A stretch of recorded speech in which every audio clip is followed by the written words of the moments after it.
Bonjour à tous, c'est Nicolas Pomarède. Alors, bienvenue dans cette séance de trading réel sur les actions US. Là, je vais shorter le titre Meta Platform ici, vous voyez. Le stop va être placé plus haut. Désolé pour la webcam, toujours en panne. Voilà, je short. C'est parfait, vous voyez. Pourquoi je short? Parce qu'il y a un premier pullback ici. Et ensuite un deuxième pullback là.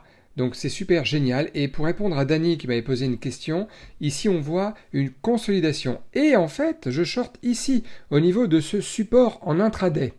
Je short ici, parce que cette consolidation fait office de support. Et on n'est pas obligé d'attendre la cassure du plus bas en intraday pour shorter un titre. Alors effectivement, ça s'appelle comment ce que je short? Est-ce que je short sur un pullback? Est-ce que je short sur un breakout ou un breakdown?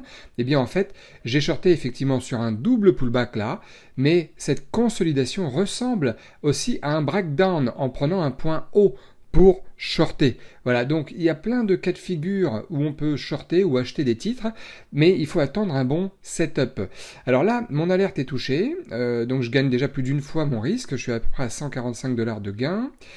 Donc je vais peut-être prendre un bénéfice partiel pour pouvoir peut-être gagner plus, donc je vais shorter les 3/4 de ma position, enfin je vais racheter les 3/4 de ma position en rachetant 60 actions sur les 80, donc voilà, c'est fait. Donc déjà, j'ai mis de côté ici, vous voyez, 110 $ de gain. Et avec le partiel qui reste, la position latente qui reste, je vais essayer de gagner plus. Comment je vais faire? Tout simplement en attendant. Parce qu'en fait, le range moyen de ce titre-là, Meta Platform, qui est anciennement Facebook, il est d'environ 7 $ par jour de moyenne de mouvement. Et là, comme vous le voyez ici, on a fait à peu près 4 $ de mouvement entre le plus haut et le plus bas constaté en intraday aujourd'hui. Donc là, la vidéo est accélérée exprès pour vous montrer comment ça se passe au niveau des mouvements. Vous voyez, ça titille beaucoup le chiffre rond des 172 $. Ça continue à faire des plus bas. Vous voyez le carnet d'ordre ici au milieu, à quel point il y a beaucoup plus d'ordre de vente plutôt que d'ordre d'achat. Hein. C'est tellement rapide qu'on ne voit pas très très bien, mais c'est pas grave. À droite, les indices comme le S&P 500 et le Nasdaq sont extrêmement baissiers aujourd'hui, enfin, sont plutôt dans une tendance de baisse aujourd'hui aussi, donc ce qui est super bien pour notre scénario baissier du titre, qui d'ailleurs est sur une tendance de fond comme beaucoup d'autres titres en ce moment, très baissier. Alors voilà, on est revenu à un rythme normal, donc la position, je suis sorti intégralement, gain du jour, 201 $ de gain sur Meta Platform, donc du coup, trade classique, on va dire, j'ai pas fait d'autres trades aujourd'hui. Qu'est-ce que je peux dire dessus? Donc voilà, le point d'entrée, très important, point de stop aussi.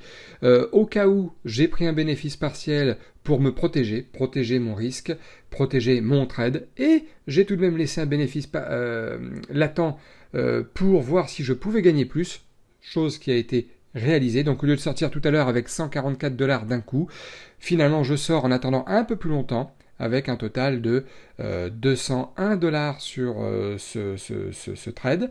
Et c'est super. Là, on voit ici, vous voyez, donc deux trades, 110 $, enfin un seul trade pris en deux fois, 110 plus 91, voilà, ça nous fait à peu près, voilà, ça fait 200 $ de gain pour aujourd'hui.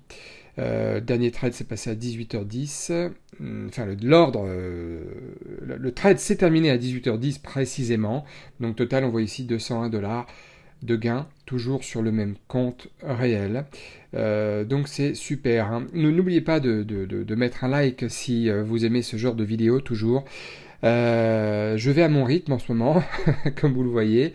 Je prends mon temps pour les vidéos, je prends mon temps pour tout ça. J'ai pas mal de petites choses à droite, à gauche. N'oubliez pas, pour ceux qui me posent des questions, qui veulent prendre des rendez-vous téléphoniques avec moi parce qu'ils sont intéressés par les actions US, je vous réponds. Hein, n'oubliez pas de regarder dans vos spams aussi pour les rendez-vous. Et puis, écoutez, en attendant, continuez à bien vous entraîner sur un compte de démo parce que le trading n'est pas facile au départ, donc c'est vraiment quelque chose qui n'est pas simple du tout. Donc avant de vous former au trading, essayez le trading sur un compte démo, c'est très important. En attendant, je vous dis à très bientôt.